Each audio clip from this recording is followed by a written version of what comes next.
करे ही बताओ। हाँ बोला। सुनले रहली त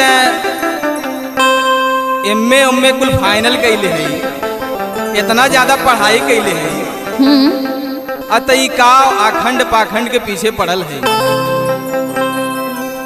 सुन हम तोके बतावत है। सुनावा। हर पत्थर पूजे मिलल ना, हरे अजदिया सुगानिया। हरे पत्थर पूजे मिलल ना, हरे अजदिया सुगानिया। हरे पढ़िला भीम बाबा कई किताबिया